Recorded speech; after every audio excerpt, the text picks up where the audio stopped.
Yeah.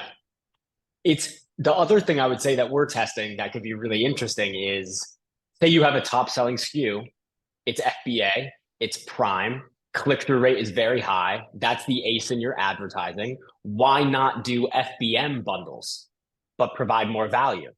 So before you actually go to the trouble of potentially kitting, sending to FBA, setting that up, position it as an FBM bundle, test as many permutations of it as you might want, figure out which one actually has the best engagement and best AOV, and then send that into FBA.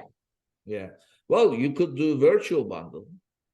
But virtual bundles do not see nearly the engagement as a variation. And well, it's that you can't do variations with virtual, apparently.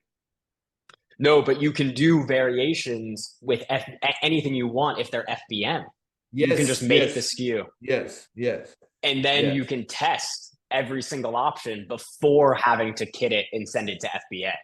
And so you get all of the data you need to make the decision on what bundle is going to perform best. Yeah.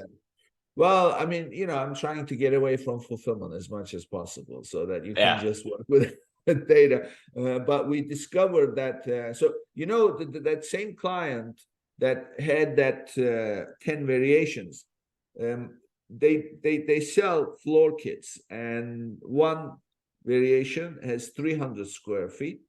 The other has 600 square feet as the coverage area. So what they talk about customer journey, I give you this one. They saw some people buying 300 and 600 in the same order. You know what we did? We created a virtual bundle and marketed as 900 square foot.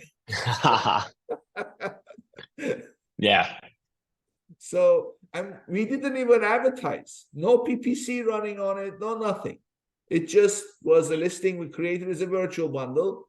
And and by the way, just so you have an idea, the price point is like $400+ on the 300 and almost $700 on the 600. So this is like a heavy high ticket item. So it was a great find in terms of looking at the patterns. Well, that's really interesting. I just wrote down a note on that because that's really interesting. Yeah, $1,200 a pop. Not bad, huh? Yeah, that's wild. I love that. Yeah. So anyway, this is like you remember the movie Jaws? Jaws, yes. Yeah, the old movie. And at night they're talking, all three of them, and they're showing each other the scars. Oh, look at this scar and look at that scar. This conversation reminded me of that scene from that movie. So we can go on forever. I mean, there's so many ways there. So I love the conversation, but obviously we're going to run out of time.